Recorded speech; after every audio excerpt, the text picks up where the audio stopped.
Hey everybody, welcome back with a new live stream. Now they should be working fine, but I'm just checking if nothing is feedbacking here. Okay, so I tried something new. So if everything's okay, I'm just going to open up Word here.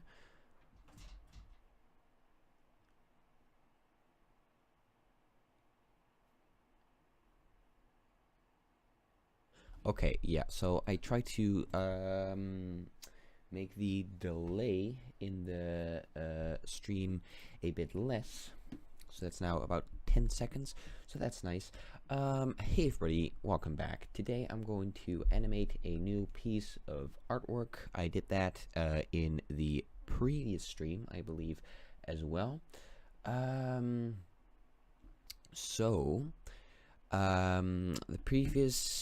The previous one didn't go very smooth, I would say. I didn't really like the result, but I have this piece of artwork again. I'm using this for editorial purposes only, so no copyright infringement or anything. So I took this piece and I actually wanted to animate without using a displacement map, but rather using a 3D camera and motion. So what I did is I masked out the person, or looks to be an elf over here, an elf, and the woods. I keyed that out, or masked it out to be exact, and I made that a new layer, and then I filled in the gap, so that means that, as you can see, this is what it looks like with the elf removed over there, as you can see. And I also took out the birds, which I saved as separate files, which I want to animate using the puppet tool to, make them flap like real birds. So what do we have? Is it this one? No. So this is actually the background. It's not perfect. You can see that I use the clone tool on some parts over there, and then this is the masked out person / elf. So then we have these two birds as well. So I think that we should start over here. So I'll be starting up HitFilm Pro, because we'll be using the new puppet tool feature for the birds. So it would be quite essential for us to have the puppet tool. By the way, I'm not sure how I managed to do this, but I have 3 tabs or 3 programs open on my other screen, but you don't see them actually on this taskbar, but I do see them on the other one. So this taskbar is a lot cleaner now. Nice, I like it. Okay, so that's the composite shot, and I'll be adding in these ones. Oh, excuse me. So I'll be adding in these ones, but so that would mean that I have to change this to 2079 by 911 to fit the piece of artwork. Yeah, that looks nice. So this is approximately what the original artwork looked like. Let me get the actual artwork. This is what the original artwork looked like, and this is how the new one looks. So and here I can actually turn off. So here you can see that's what it looks like. Okay, so if these two layers, and I will be animating these layers, or I will be animating the camera movement. So the first thing for that to work is actually add a new camera. So this is foreground, and this one will be background over there. And then this will be our camera.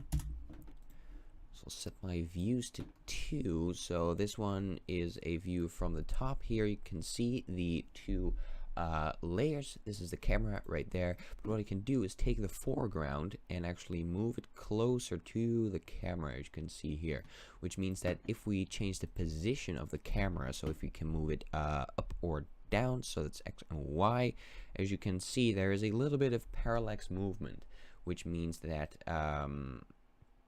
you can see a little bit of movement here.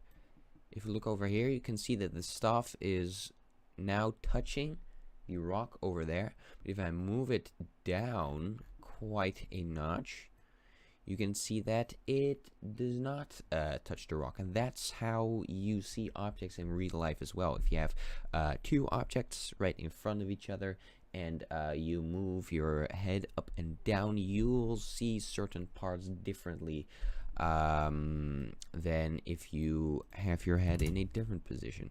So yes, that's the main thing here. Then what I want to do is move in the camera a bit so that we have space to work with, and I'll set this to around 7. I think that should work fine. So I have 7 seconds to work in. So that's position and which rotation? No. Yeah. Or I can actually take both. That shouldn't be that much of a problem. Oh crap. So I want this to move in, then have this set to around 10. With the Y movement, move that up. So then we have this over here, then I'll move to around about here. This to -10.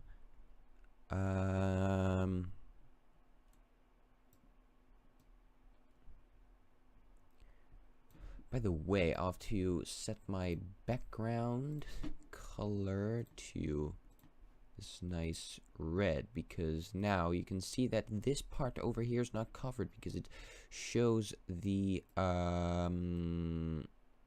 background. So that should be fixable using a slight zoom in.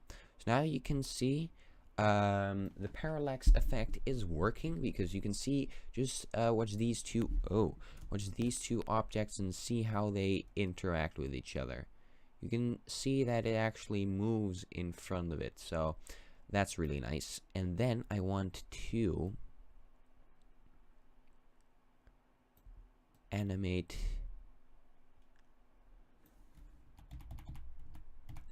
this movement as well. So then this should, create a nice little movement. And I want this one set to 0. This one's set to 0. That one's already set to 0.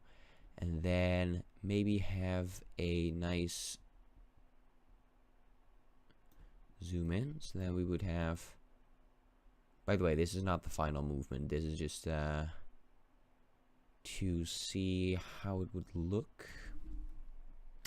Yeah, that looks about nice. Then what I want to try is set the movement to manual Bezier, which should create a smoother motion. I'm not sure if I like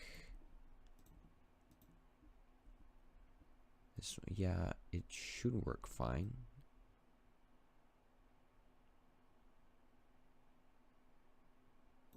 Only what I think is the problem is that these keyframes are not in a great enough curve. So then I should have this one with a slight zoom in. So then the rotation stays the same. Nope, that does not work at all. Let's not do that.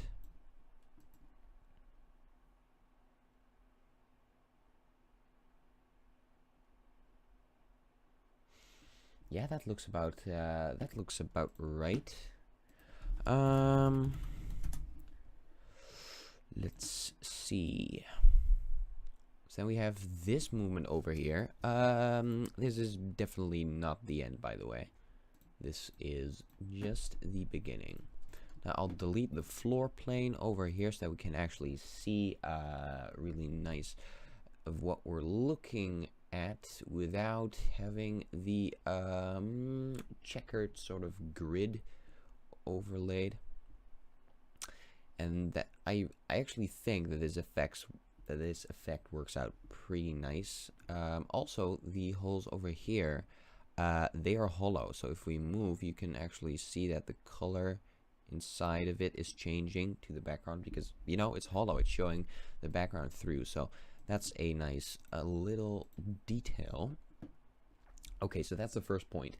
Then, that's the basic animation. What I then want to do is start working on the birds over here. So I have two different birds that I want to animate, but I don't just want them flying through the foregrounds, but what I want to have is that it actually moves from behind these rocks. And yeah, so I want them to move behind the rocks. So what I would have to do then is start a freehand mask over here, which will have to go around the rocks right here.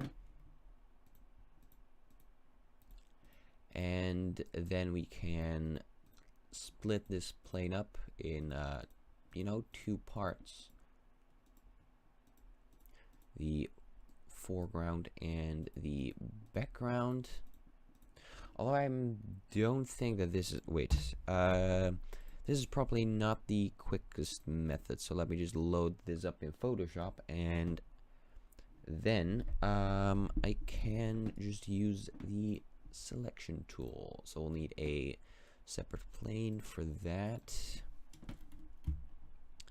and then I will select this stuff over here. That's a bit too much of a selection. This can be moved down. This can be moved down.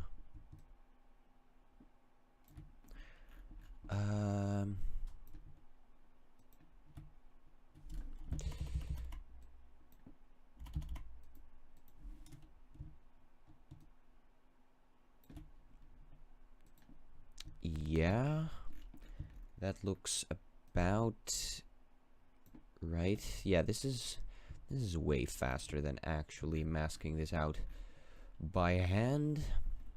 I want this part removed as well, although it's now removing the inside from this rock, which is not what we want.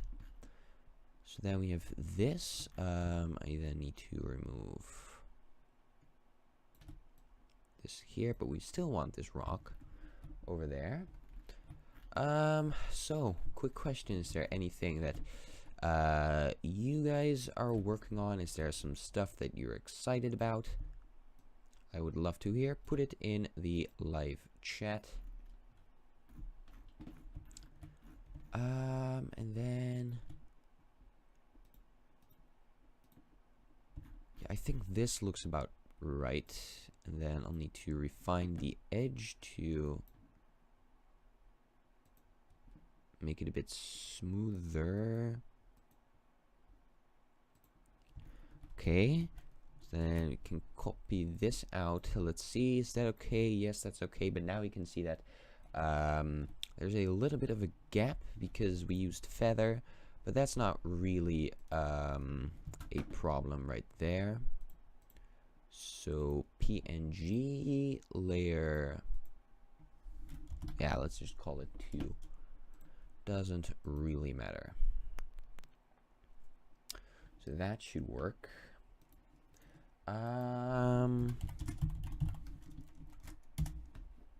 Yeah.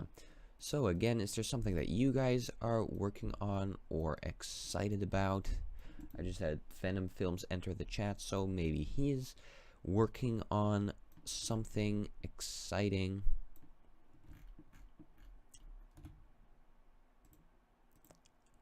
So now we actually have a cutout of this part, so we can animate the birds to go behind that. And now let's add in the foreground. So let's see what we have so far. That looks pretty darn neat. Now we'll be adding some effects to the background, of course, because I want these rocks to maybe have a little bit of an energy displacement. And I'll be adding the birds, of course. So now let's start with making a composite shot for bird 1, which will make 45 by 45 pixels. Over there, Venom Film says, Happy New Year. Thank you, you too, and to everybody that is watching, Happy New Year. Yes, it's the 10th of January now. By the way, I bought a new tripod. I'll pull it up over here. I bought this tripod, which is a really fancy one. It has this really nice and very smooth ball head. It's a video tripod, so, you know, I really dig it so far. It's really cool. And next episode, you'll see on the channel, which will be the, let me see, the 13th, that will be edited, or that will be shot on the new tripod. So, yes. Now, the main, yeah, the only effect that's used to make the bird fly around is the puppet tool. So I add the puppet tool to this PNG file over here, and then I say generate mesh. As you can see here, this creates a mesh with these green lines. Only I think that we can have a little bit more of these green lines, so the grid can be a bit bigger. So then I increase the tessellation over there. Then the rigidity map, that's fine. Yeah. Then the number of points I will set to 3, because that's how many points we'll need. So then, let's see, can I, oh, I'm still in the mask mode. That's why it didn't show up. Then I will move this up to be in the tip of the wing over here. Then I'll have the other one go to this tip of the wing, and this one to go to the center of the bird. Okay, so now the control points are in place. Now this is edit mode, so we can't actually change the shape. For that, we'll have to go to animate. Now if you look here, if I change one of these points, it actually moves. So that's the power of the puppet tool. Then what I'll do is change this to half a second over here. Yeah, that's a okay length. Now these are the two positions of the bird's wings. So then I'll go halfway. Maybe I should animate the third position as well. So we get a bird flopping around, and then I'll copy this one as well. So this to, let's see.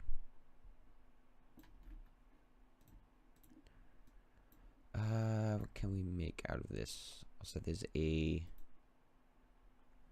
yeah, that looks about nice. Yes. So I'll set these two smooth in and out.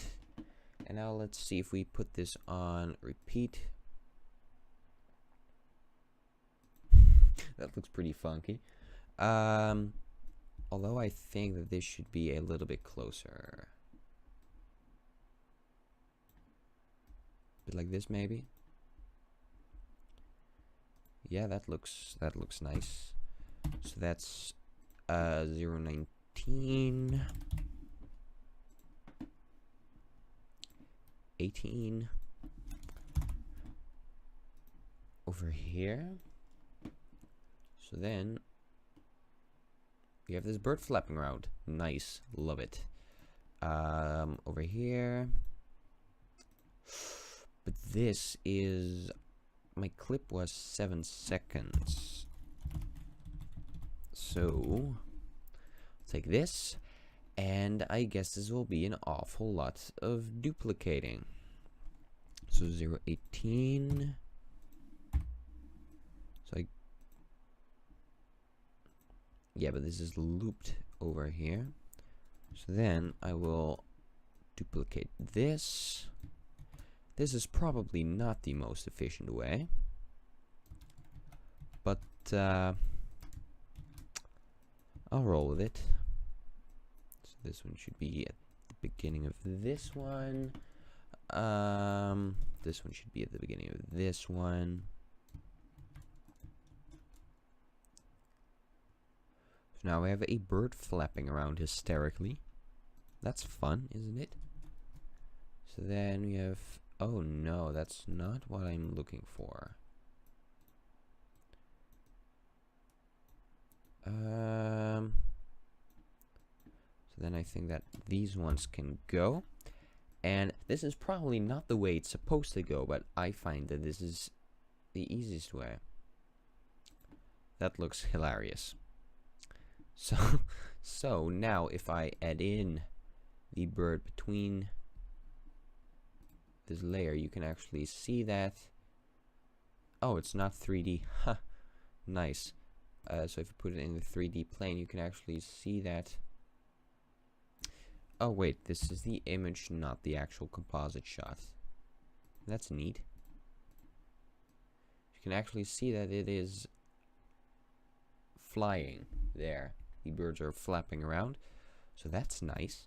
And now I can keyframe the position. Now as we have this separate layer, as you can see here, it moves behind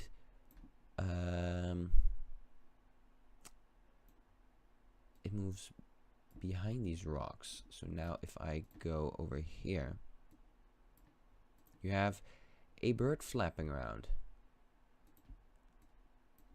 Now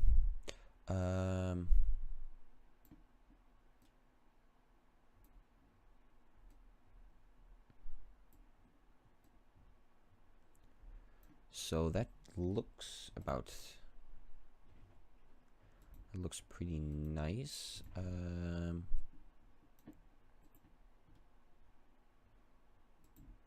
Although its motion is a bit too fast. Also, motion blur. Because who doesn't love motion blur? So, you know, now it has a little wiggle in the path.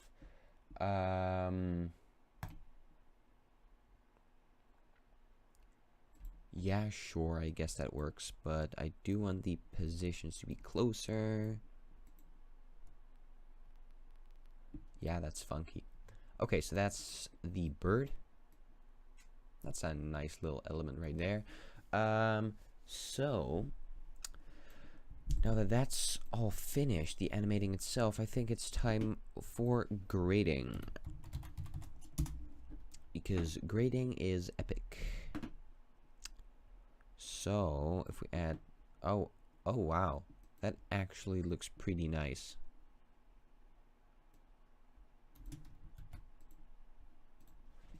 That actually looks really cool. It has this sort of cinematic... It creates... it makes it a little bit darker. I like it. Then I will go to lights and flares. Do I want an anamorphic light or a lens flare?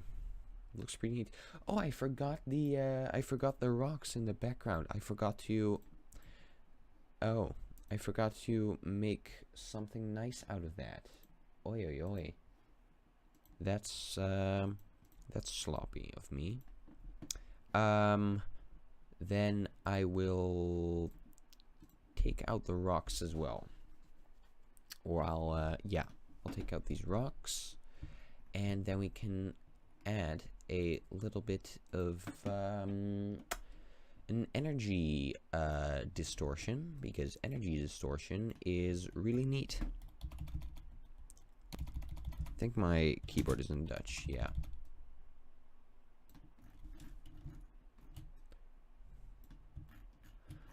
Okay. Oh no. That's not good.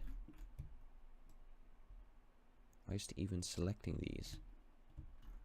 That's not good. So that looks decent. Over here.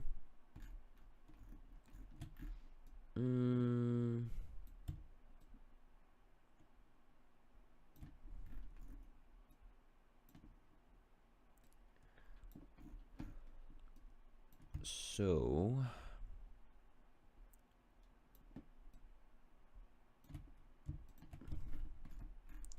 yeah, that looks pretty neat. Then I'll have the other rocks over here. These ones have less of weird shapes.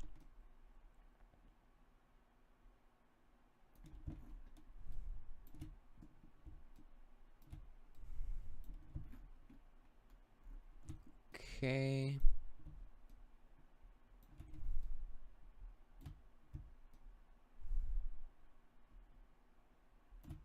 There we go. And add this rock over there. Yes. It looks pretty neat. Then I want to shift the edge. And, you know, feather this a little bit over here. So now we have this entire selection. Yeah, I think if we give this, yeah, I think that will work. So I'll call this one layer 3. So now if we give that one some energy distortion or fluid distortion, not sure what to go with. We'll see. Now if we'll take this one and add this over the foreground, turn this into a 3D plane. Yeah, so this still looks really neat. But then I will go to distortion. Distort. Let's see, does energy distortion work? Well, first of all, that's way too much of a distortion, but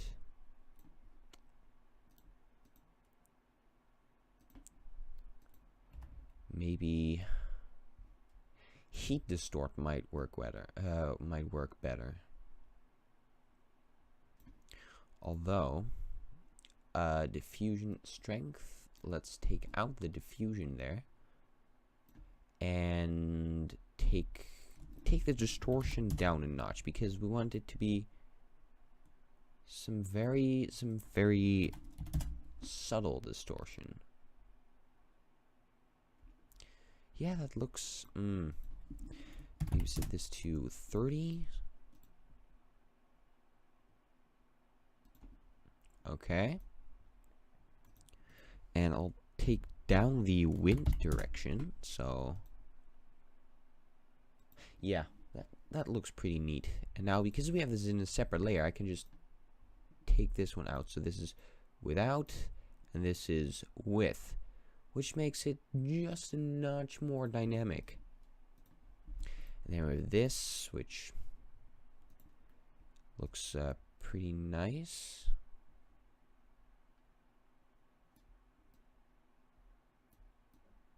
Let's take that back to the original.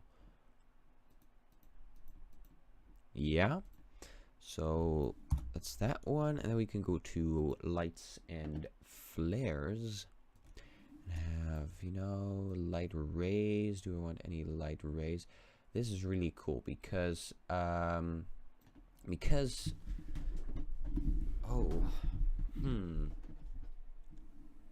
that might not be the best one. Maybe light rays have to be added in the background. No. Oh, wait, this is so before the foreground, so I'll call that one light rays grade. Add this before the foreground, and then add light rays. So now I can move this around, but it doesn't actually affect the character over here. So, yeah, that looks really neat. Although it's a bit intense. So we can take this one down, but this also adds a little to the 3D effect, because it affects the layers behind it, but not actually the character itself. And then we have the subtle distortion in the background. Oh my goodness, I love it. Oh, that's... let's not do that. Gleam is also nice, but then I think I would add it at this grade. And take down the intensity a little bit, because, you know, so that also adds to the light. But then I would take down take that one down a notch as well. Yeah, so then we have these two effects which affect the background but not the foreground, and I really love the way that the light interacts with the other layers, because, you know, this layer's in front of it, so the shadow should interact the same way. So I have gleam, light, leak. It's also nice, which, although no, that doesn't really work over here. So we have light rays, and we have light. I might be able to add a nice little flare. Then I would want to add it. Then I would want to add it behind the. Then I would add it here behind the main person, because again, that interacts with the person.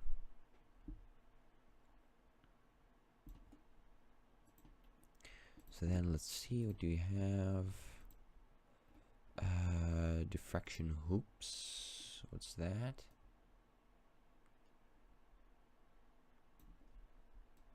I think that looks pretty neat.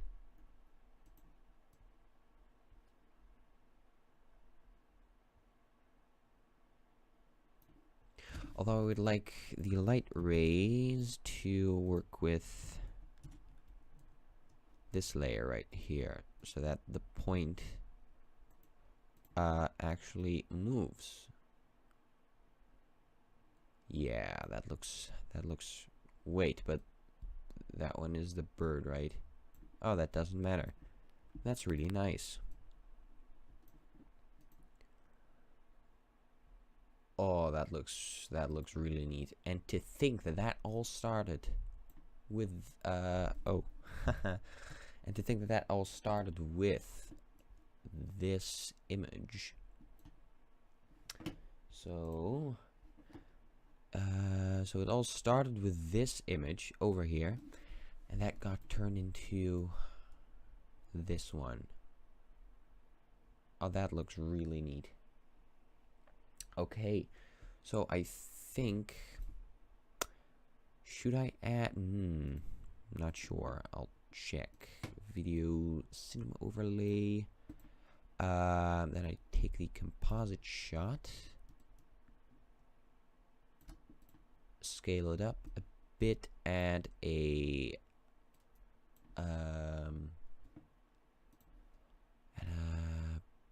box over there, but I'm not sure if the framing works out. No, it doesn't.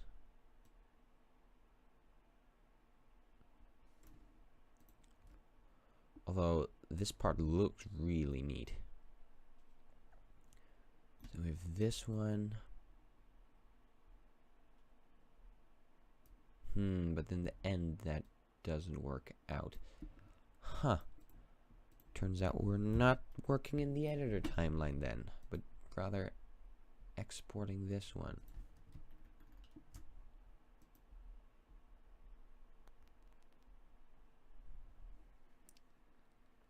Cool. So I'll be exporting this one over here, and then I will see you guys when this is all finished.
Okay, so I am back. Let's see, what have we created? So it's, which one? This one. Yeah, I experimented with it before, but that's this one, and not really sure how much I like that one. Then we have this one, which I think looks really epic. Yeah, that looks pretty awesome. So that's the creation. That's 40 minutes of work. Well, a bit more if you count all of the masking and stuff right there. So I think that's it for now, and I will see you all with a new episode this Saturday. Bye bye.